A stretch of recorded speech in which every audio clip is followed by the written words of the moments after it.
As usual, I will probably start a minute early. Sorry for the Zoom meeting.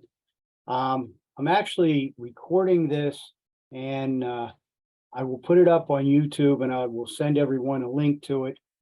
So, if needed, you can go back and take a look at this review. Just a little clarification, I seem to have picked up a stomach bug, but because of university protocol,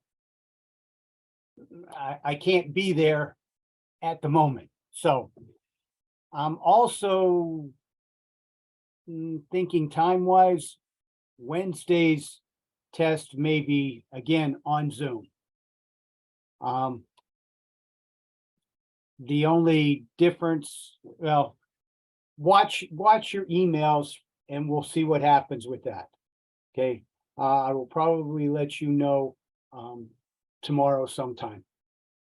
If you don't hear anything, we'll be in class. And it's just a normal test. Okay, that being said, I sent you all a practice test. Now, this practice test had 5 problems. Your actual test will have 6. And we're simply going to go over these fairly quickly. If you have a question, I'm not really watching the text, so just shout out if you have a question as we're going over these. And I think should be pretty simple, pretty straightforward. Just going to point out a couple of the little tricks that I might be trying to throw at you. All right, that being said, the first problem, if for some reason you can't see the PowerPoint, please let me know. On my end, it says I'm sharing it, so we should be good. Okay, for this problem, okay, the directions are going to be find any points of discontinuity. So you take a look at it, you're always concerned about the denominator. So in this case, you go, oh, there's a denominator. It's a second order expression. That means that there are going to be at most 2 possibilities. So this will actually have 2 claims to it.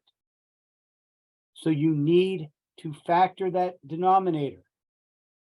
Now, how can you factor the denominator? Well, one is you can use quadratic formula and then solve those and reverse engineer it. That's pretty easy. This one's kind of a weird one to try to factor all by itself. The trick that I have in this one is usually when you see a problem like this, you go, oh, x squared minus 9, that factors into x plus 3 times x minus 3. One of those will be a factor. That's not quite right on this one. Okay, so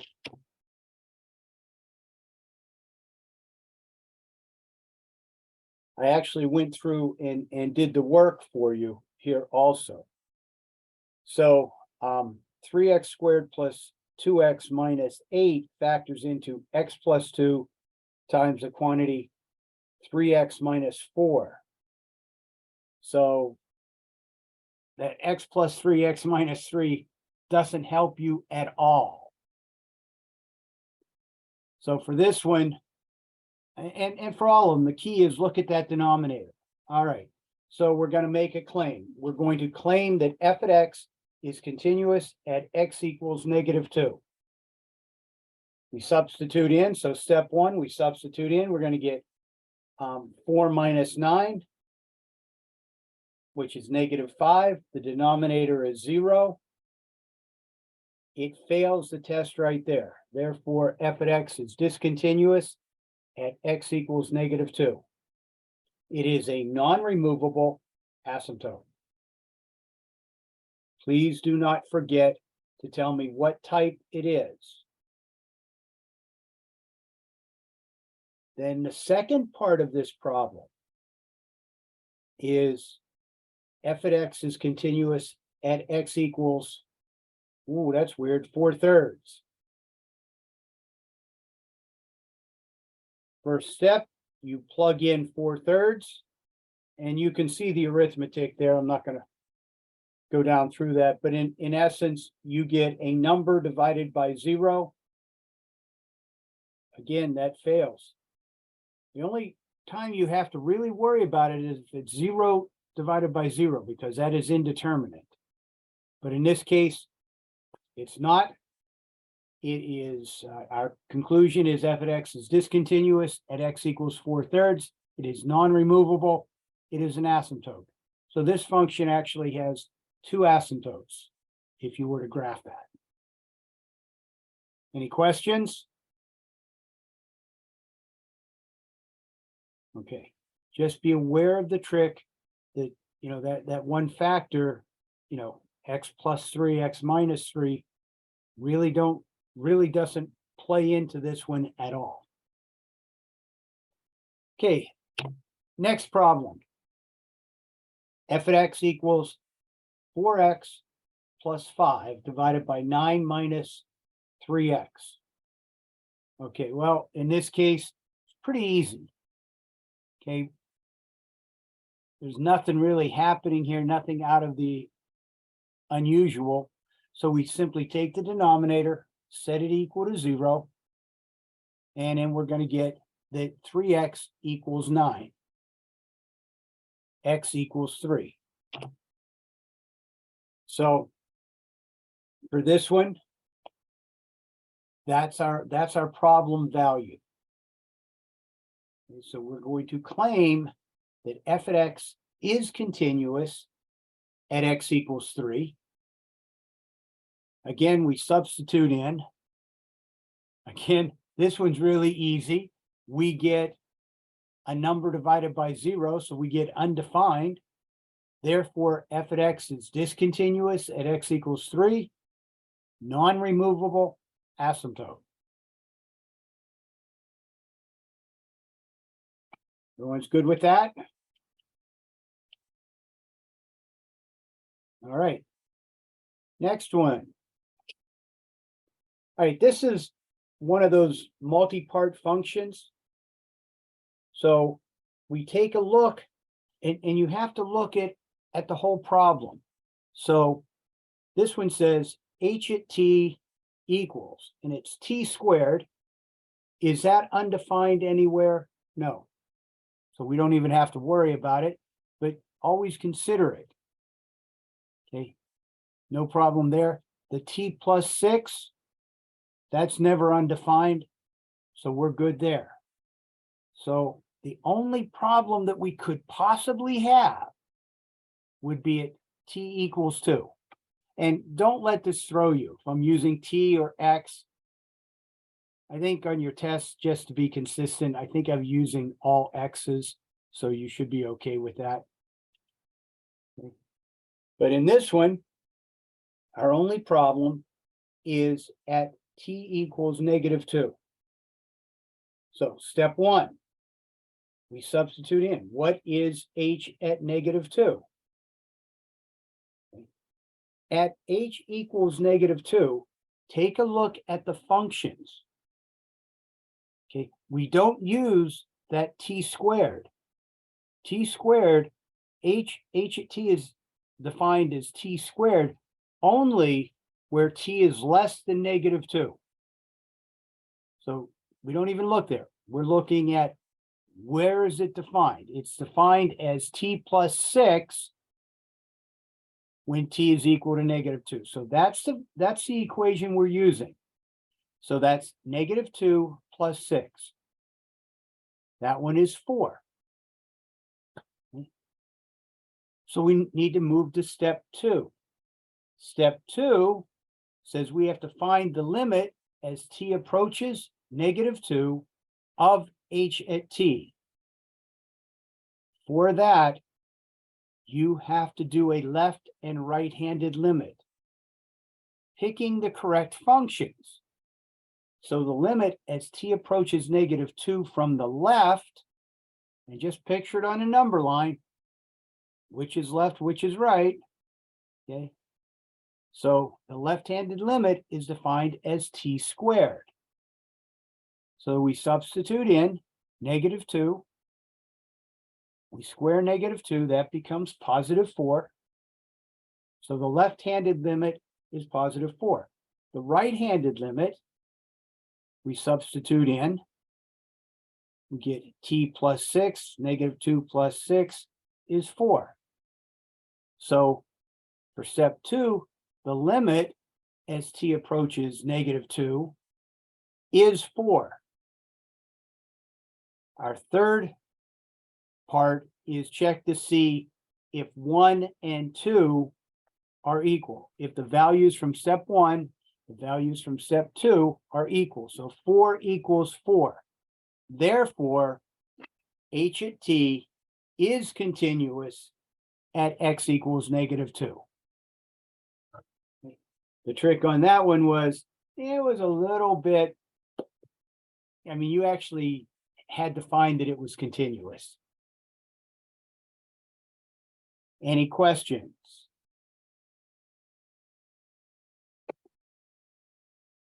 All right, next one. G at z is equal to 6 over z squared minus 3z minus 10. Okay, again, this one, there was nothing in the numerator. It's a number. Great. So we had to take a look at the denominator. Well, just looking at that, I am pretty sure there are going to be two asymptotes there because it's a second ordered equation in the denominator. So my guess is it's going to have two asymptotes, but we have to go through and actually prove that. So we set z squared minus 3z minus 10. We factor that and set it equal to 0. That factors into z plus 2 times the quantity z minus 5. Setting those each equal to 0, we get z equals -2 or z equals 5. So again, in this problem we're going to have two separate claims. All right, first claim, g at z is continuous at z equals -2. We substitute in, big surprise there, we get division by 0. Therefore, g at z is discontinuous at z equals -2. It's non-removable asymptote. Notice how I'm doing all of these. Okay, I'm actually writing everything out. So please do that on the test. That's what I'm going to be looking for. That's what I will be looking for. All right, our second claim, g at z is continuous at z equals 5. Again, substitute in. We're getting 6 over 0. Therefore, g at z is discontinuous at z equals 5. It is non-removable asymptote. There's really no surprise there. Since it was a number divided by a quadratic, we expected two asymptotes. Any questions there? All right. Next one. G at z equals, another multi-part function or step function. And again, we look at the two functions. 2 at x is not undefined anywhere, so that's good. X minus 1 is also not undefined anywhere, so we're good there. The only point we have to deal with is 6. So we're going to claim g at x is continuous at x equals 6. And also remember, you can also claim that it's discontinuous. That doesn't matter which one we claim. What's important is our therefore at the end. So we substitute in. So G at 6, which function is G at 6? When it's 6, it is the x minus 1 function. So we substitute in, we get 6 minus 1, it's 5. So now we need to take the limit. So the limit as x approaches 6 of G at x equals. To find this one, we need to do a left and right-handed limit. Please know for this type of problem, I'm going to be looking that you do a left and right-handed limit. If you omit that and just put does not equal, you're going to lose points. Do the work. All right, so the limit as x approaches 6 from the left. From the left, that is the 2x value. So we put 6 in for x and we find that that limit is 12. Excuse me. We go back for the right-handed limit. The limit as x approaches 6 from the right is the function x minus 1. Substitute in, we get that to be 5. Oh, and I cut that off before I should have. Okay. That is, the limit is does not equal. Therefore, G at x is discontinuous at x equals 6. And I apparently shrunk this down before I told you what it was. Hopefully you all know, and I know Richard actually knows this one because this one is his favorite. This one is discontinuous. It is non-removable. It is a jump or break.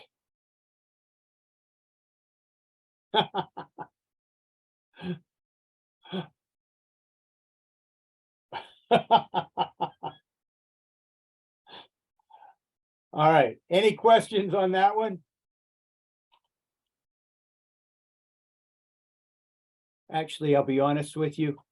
I did this yesterday because this was what I was going to do in class. So all I really had was the problems and I was going to work them out on the board. And I put this all together yesterday, and yesterday I don't remember much of yesterday. Let's put it that way. So I'm surprised that's the only mistake I made was I cut it off too soon. All right. Any questions?